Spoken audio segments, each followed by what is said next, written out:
VP Sara Duterte, pinatunayang hindi magpapatinag sa pagserbisyo sa gitna ng mga paninira sa kanyang imahe.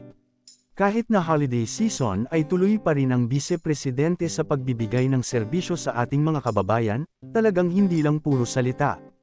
Kamakailan lang ay bumisita ito sa Binalonan at Urdaneta City sa Pangasinan upang magbigay ng kanyang pasasalamat sa ating mga kababayan, sa kanilang patuloy na pagsuporta at upang magbigay na din ng mensahe ng pag-asa, kapayapaan at pagmamahal. Ngayon malapit nang magtapos ang taon at isa na namang panibagong taon ang haharapin ng ating mga kababayan. Namigay ang VP Sara ng mga gift packs sa mga magsasaka, mula sa iba't bang lugar sa Binalonan at talagang tuwang-tuwa ang lahat na makita ang ating mahal na Vice Presidente. Na talagang walang kaarte-arteng noki pagkamayan at nagpaunlak pa ng mga litrato sa mga taga roon.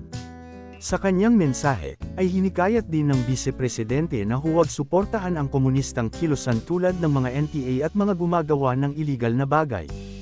Bilang tagapangasiwa din ng Department of Education ay binigyang mensahe din ni VP Sara ang mga magulang tungkol sa kahalagahan ng edukasyon sa kanilang pamamahay. Kahit na maugong ngayon ang mga balitang hindi na raw matutuloy ang pagka-presidente ni VP Sara dahil nga di umano kay Speaker Romualdez na siyang papalit daw sa Pangulong Marcos, ay walang ipinakitang pagkadismaya si VP Sara bagkus ay mas lalo pa nitong ipinakita kung bakit siya ang dapat na suportahan ng mga Pilipino. Ayon naman sa pinakabagong survey ng Publicus Asia ay nangunguna ang mag-ama, si former President Duterte ay ang top pick para sa senatorial race 2025. At VP Sara naman ang nanguna bilang may pinakamataas na approval and trust rating sa mga top highest rankang na opisyal sa bansa.